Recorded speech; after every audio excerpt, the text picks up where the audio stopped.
The Spirituality of Conflict project is a project I started.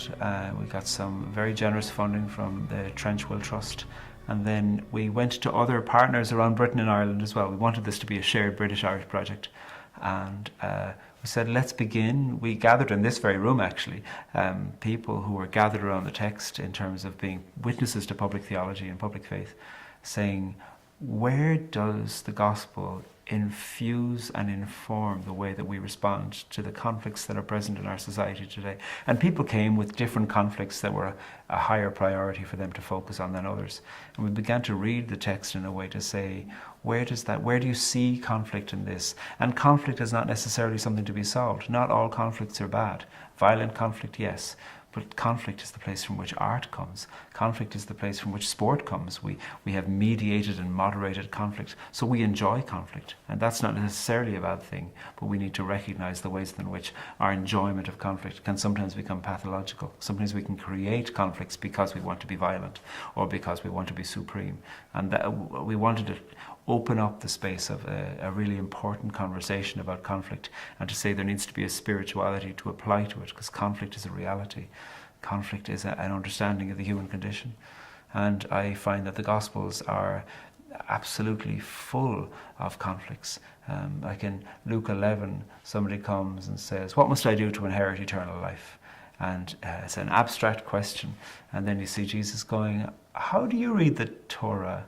Or you know the Torah, how do you read it?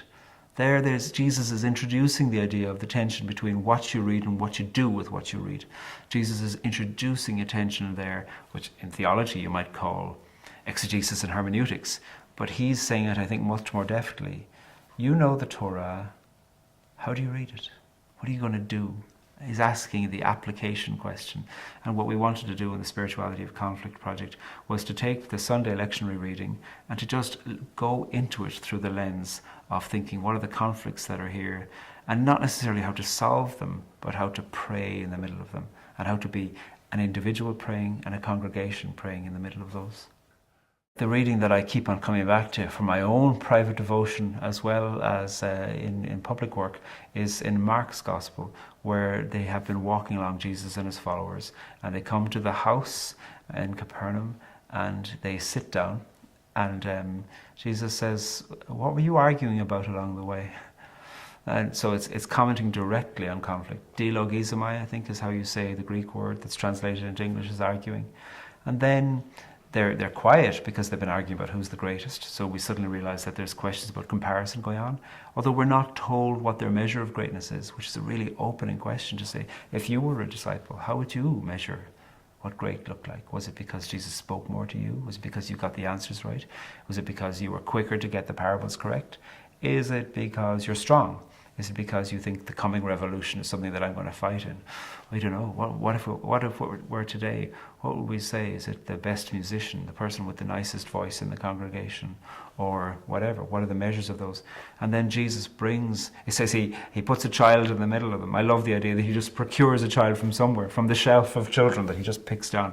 But he puts a person who in their body and story and limitation represents the very opposite of the kind of thing that they're talking about. And so he, in the midst of an abstract concept about the measure of greatness, he faces them with a human condition that demonstrates the other, which to my mind justifies the real importance of human encounter.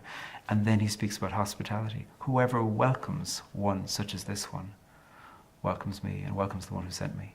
And so here we have men talking about power and privilege and prowess, and Jesus interrupts that with a human encounter where you have to look somebody in the face, in the eye, and in the body. And he hugs the child.